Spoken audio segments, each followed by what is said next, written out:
Quality और consistent performance के लिए सिर्फ सिल्वर पंप्स एंड मोटर्स, नाम याद रखना। વિગતવાર સમાચારો પર નજર કરીએ। મહત્વના સમાચાર આવી રહ્યા છે, જ્યાં ખ્યાતિ કાંડમાં છીનવાઈ વધુ એક જિંદગી। મેડિકલ ચેકઅપ માટે લવાયેલા વધુ એક દર્દીનું મોત થયું। 72 વર્ષીય કાંતિ પટેલનું મોત નિપજ્યું। ખ્યાતિ હોસ્પિટલમાં 19 દર્દીઓની થઈ હતી એન્જિયોગ્રાફી, ત્યારે અત્યાર સુધીમાં ખ્યાતિ હોસ્પિટલ કાંડમાં મૃત્યુઆંક 3 પર પહોંચ્યો છે। તો 72 વર્ષીય કાંતિ પટેલનું મોત નિપજ્યું છે। મેડિકલ ચેકઅપ માટે લવાયેલા દર્દીનું મોત। અગાઉ જે ખ્યાતિ હોસ્પિટલ છે ત્યાં 19 દર્દીઓની એન્જિયોગ્રાફી પણ કરવામાં આવી હતી અને અત્યાર સુધીની અંદર ખ્યાતિ કાંડની અંદર 3 સુધી મૃત્યુઆંક પહોંચી ચૂક્યો છે। વધુ વિગતો સાથે સંવાદદાતા કમલેશ ઓનલાઈન પર જોડાયા। કમલેશ, ખ્યાતિ કાંડમાં વધુ એક જિંદગી છીનવાઈ છે અને વધુ એક દર્દીનું મોત નિપજ્યું છે। કયા કારણોસર મોત થયું હતું તેને લઈને અત્યારે તપાસ કરવામાં પણ આવશે। ફરીથી કમલેશ આપણી સાથે જોડાવાના છે। મહત્વનું છે કે 72 વર્ષીય કાંતિ પટેલનું મોત નિપજ્યું છે। તેઓ મેડિકલ ચેકઅપ માટે આવ્યા હતા અને ખ્યાતિ હોસ્પિટલમાં 19 દર્દીઓની જે એન્જિયોગ્રાફી થઈ હતી તેની અંદર પણ વગર કામની એન્જિયોગ્રાફી કરી દેવામાં આવી હતી। જરૂરિયાત ન હતી છતાં પણ સ્ટેન્ડ મૂકવાની ઘટના પણ સામે આવી હતી અને આ બધું ફાયદો જે સરકારી યોજનાનો લાભ મેળવવા માટે કરવામાં આવતો હોવાનું પણ ભાંડો ફૂટ્યો હતો અને તેને લઈને કેસ ચાલી રહ્યો છે। અત્યારે કમલેશ આપણી સાથે સંવાદદાતા ફોન લાઈન પર જોડાયા છે। કમલેશ, 72 વર્ષીય કાંતિ પટેલ કે જેઓ ચેકઅપ માટે આવ્યા પરંતુ તેમનું મોત નિપજ્યું છે, કયા કારણોસર મોત થયું હતું અને શું આમની મેડિકલ હિસ્ટ્રી રહી છે?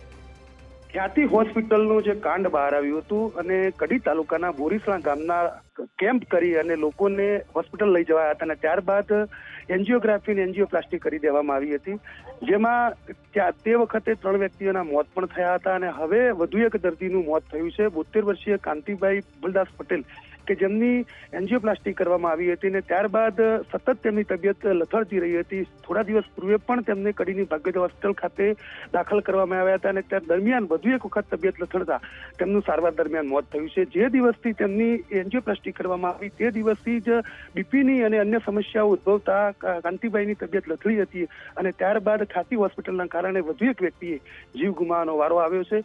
અત્યારે પરિવારજનોએ ખ્યાતિ હોસ્પિટલના કારણે જે 72 વર્ષીય કાંતિભાઈનું મોત થયું છે, પરિવારજનોએ ખ્યાતિ હોસ્પિટલ સામે વધુ એક વખત રોષ વ્યક્ત કર્યો છે અને પગલાં લેવા માટે માગણી કરવામાં આવી છે। તો હજી કોઈ ફરિયાદી આમના પરિવારજનો નોંધાવી શકે છે ખ્યાતિ હોસ્પિટલ સામે? શું પરિવારજનોનું કહેવું છે ને સાથે જેટલી આ જે ઘટના બની છે, જે 19 એન્જિયોપ્લાસ્ટી કરવામાં આવી હતી, શું તેમાંથી પણ આ જે મૃતક છે તે પણ એક હતા કે શું? જે રીતે 19 લોકોની એન્જિયોપ્લાસ્ટી કરવામાં આવી હતી અને બોરીસણા ગામમાં કેમ્પ કરીને દર્દીઓને અમદાવાદ ખ્યાતિ હોસ્પિટલ ખાતે લઈ જવામાં આવ્યા હતા, જ્યાં પરિવારની જાણ બહાર એન્જિયોપ્લાસ્ટી કરી દેવામાં આવી હતી। તે પૈકીના તમામ લોકોની તબિયત જે દિવસથી એન્જિયોપ્લાસ્ટી કરવામાં આવી તે દિવસથી તમામ લોકોને બીપીની સમસ્યા હોવાની ફરિયાદ ઉઠી રહી છે અને તે પૈકીના જ કાંતિભાઈનું મોત થયું છે। પરિવારજનોએ અત્યારે હાલ તેમની અંતિમવિધિ કરી છે, પરંતુ આગામી સમયમાં કાંતિભાઈના મોત મામલે ખ્યાતિ હોસ્પિટલ સામે પરિવારજનો ફરિયાદ નોંધાવી શકે છે અને આ મામલે તેઓ પોલીસ ફરિયાદ નોંધાવવાની કાર્યવાહી કરી શકે છે તે પ્રકારની માહિતી પરિવારજનો દ્વારા મળી રહી છે। અલબત્ત જે 19 લોકોની એન્જિયોપ્લાસ્ટી કરવામાં આવી હતી અને તે પૈકીના તે વખતે 3 લોકોના મોત થયા હતા, ત્યારે વધુ એક વ્યક્તિનું મોત થયું છે અને મોટાભાગના લોકોની એન્જિયોપ્લાસ્ટી બાદ તબિયત લથડવાની ફરિયાદ હાલની તારીખે પણ યથાવત છે। જી, આ કમલેશ માહિતી સાથે જોડાવા બદલ આપનો આભાર। આપણી સાથે મૃતકના પરિવારજન અરુણભાઈ પટેલ પણ આપણી સાથે જોડાયા છે। અરુણભાઈ, આપનું સ્વાગત છે ન્યૂઝ કેપિટલમાં। પરંતુ જે રીતની અત્યારે ઘટના સામે આવી રહી છે, જે જાણ થઈ રહી છે કે જ્યાં 72 વર્ષીય આ કાકાનું મોત થઈ ચૂક્યું છે, શું તેમની મેડિકલ હિસ્ટ્રી હતી તે પણ જાણવું જરૂરી છે અત્યારે, અને જ્યારે એમને એન્જિયોપ્લાસ્ટી કરવામાં આવી હતી ત્યારબાદથી તેમની તબિયતમાં કઈ રીતે ફેરફાર થયો હતો, શું બદલાવ થયો હતો અને આખરે શું પરિણમ્યું હતું તે સમગ્ર માહિતી આપ જણાવશો। હેલો, હા, હેલો, જી અરુણભાઈ। હા, એમાં એવું છે કે જયારે પેલો કેમ્પ થયો હતો ખ્યાતિ હોસ્પિટલમાં, ત્યારબાદ મારા દાદાની પરિસ્થિતિ હાલ એકદમ લબડી ગઈ હતી એમ, બરાબર છે? જી, તો ઠીક નતું એમને। તો જ્યારે એન્જિયોપ્લાસ્ટી થઈ તેની પહેલા તબિયત કેવી હતી ને એન્જિયોપ્લાસ્ટી કર્યા બાદ કેવું થયું? એન્જિયોપ્લાસ્ટી કર્યા પહેલા સારી તબિયત હતી, બરોબર। હજુ એન્જિયોપ્લાસ્ટી ના થઈ હોત તો હજુ 10 વર્ષ કાઢ ના કરી રહ્યા। અચ્છા, તો બરાબર, હજુ 10 વર્ષ કાઢ ના કર, પણ આ એન્જિયોપ્લાસ્ટી થયા પછી અમારા ગામમાં જે 2 લોકો મરી ગયા મૃતક, બરાબર, એમને જોયા પછી અમને એકદમ એટલી આઘાત લાગી ગયો કે મારી સાથે પણ આવું કદાચ થઈ શકે તો એટલે એકદમ ત્યાંથી હોસ્પિટલેથી આવ્યા પછી એકદમ એમને તબિયત એમની બગડી ગઈ હતી, એમ ગભરાઈ ગયા હતા અંદરથી. જી બરાબર. એ ત્યાંથી એમની તબિયત એકદમ શ્વાસ ચડતો રહે ઉતરતો રહે, 2-3 વખત એમને હોસ્પિટલમાં દાખલ કર્યા. બરોબર છે. છેલ્લે જો પરમ દિવસની જ વાત છે, પરમ દિવસથી પાછા હોસ્પિટલ લઈ ગયા હતા. જી બરાબર.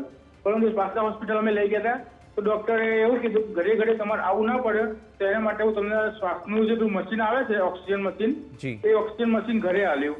જી બરાબર છે. તો ઓક્સિજન મશીન આલ્યું, ઘરે એમને શ્વાસ ચડતો હતો. બરાબર. તો ઓક્સિજન મશીન આલ્યું એટલે અમને ઘરે હજુ લાયક છે, હજુ એક જ દિવસ આપ્યું અને કાલ રાત્રે લગભગ 12-12:30 એમનું મૃત્યુ થઈ ગયું. જી. તો અરુણભાઈ, જ્યારે એન્જિયોપ્લાસ્ટી થઈ અને ત્યારબાદ જે બીજા ડૉક્ટર પાસે આપ ગયા હશો, બીજા ડૉક્ટરે શું કહ્યું હતું? શું તમને જરૂર હતી કે નહીં આ ઓપરેશનની, એન્જિયોપ્લાસ્ટી કરાવવાની? ના, નથી જરૂર. એમને એમ જ કરી નાખ્યું છે.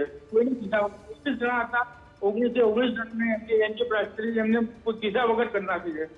અચ્છા, એમને જે કાકા છે એમને પણ નહોતું કીધું, ન પરિવારના કોઈને પણ કીધું હતું? કશું જ કોઈને નથી કીધું. એમને ડાયરેક્ટ આ લોકો ઓપરેશન કરી નાખ્યા છે સીધા. બરાબર. અને હવે જે ડોક્ટર હતા તે શું કહી રહ્યા હતા કે એમની તબિયત એના લીધે જ બગડી છે? શું એના લીધે વધારે ખરાબ થઈ? હા, એના લીધે જ વધારે ખરાબ થઈ. અચ્છા, હવે આગળ આપ શું પગલાં લેશો? આગળ કોઈ ફરિયાદ કરવાના છો આ મુદ્દે? જ્યારે આમનું મોત થયું છે તેને લઈને કોઈ આગળની કાર્યવાહી આપની? આ મુદ્દે તો 1-2 વખત ઓલરેડી કેસ કરી ચૂકેલા છીએ અમે. અને અત્યારે થયું એમનું મૃત્યુ થયું એટલે એના કારણથી જ અમારા દાદા અવસાન પામ્યા છે. બરાબર. મારા દાદાનું મરવાનું કારણ એ જ છે કે ખાતી હોસ્પિટલમાં ગયા અને એમને એન્જિયોપ્લાસ્ટી કરી. બરાબર. ત્યારથી એમનું તબિયત ખરાબ હતી. બરાબર. ત્યાંથી એમને શ્વાસ ચડવાનું ગભરાઈ ગઈ એકદમ અંદરથી. બરાબર. અને એકદમ રાત્રે વાત કરતા જ મારા બા જોડે એમને વાત કરી છે 11-11:15. એમને બિસ્કિટ પણ ખાધું છે. બરાબર. અને એકદમ જ ગભરાઈને બાર થવા માટે તો જતા રહ્યા.